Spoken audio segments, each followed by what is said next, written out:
Should've just walked right out that door. Then I wouldn't be sitting here drinking. Thinking about a bet I want just one more. Wish you would've told me that you never loved me anyway. Then I might be in just a little bit better shape.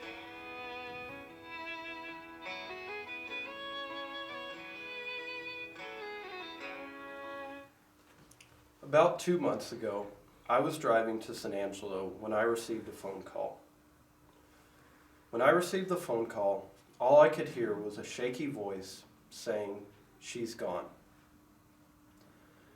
Prior to the phone call, for about a month, I was driving to San Angelo about every 2 days to see my friend in the hospital. Her name was Paula. She was diagnosed with stage 4 breast cancer when she was 53 years old.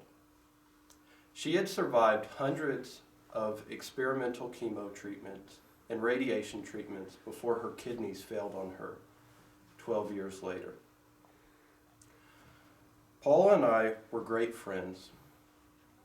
We spent many afternoons at the radio station sharing funny stories and telling jokes.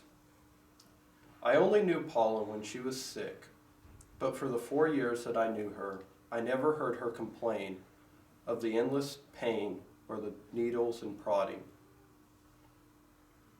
I saw Paula pass away one piece at a time during the years that I knew her.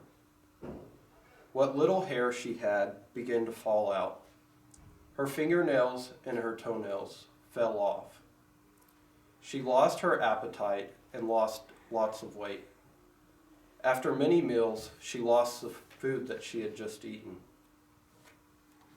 Triumphs towards the end of her life became smaller and smaller. Getting her to eat a bite in the hospital was a miracle.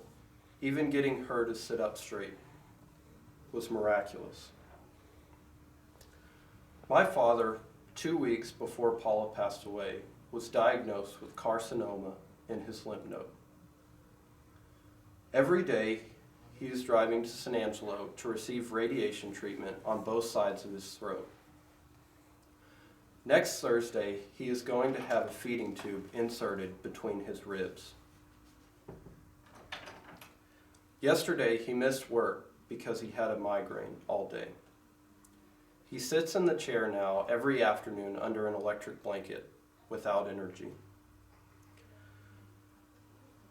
Flatland Calvary sang the song "Goodbye Kiss," which I heard on the way to Paula's graveside.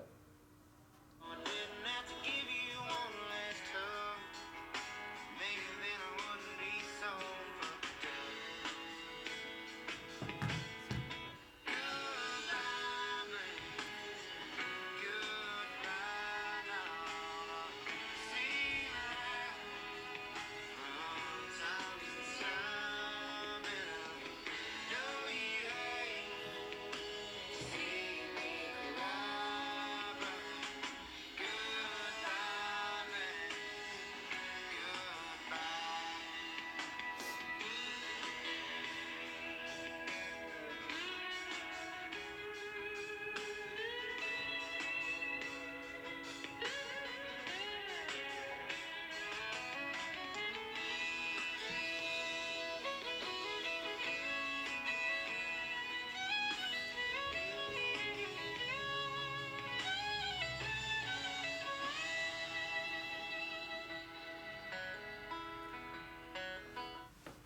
Cancer is a funny thing to me. It has made me face death, but also recognize life. It has made me realize that no matter how much I want to live, I am dying. We are all dying. Every day we live, we get closer to death.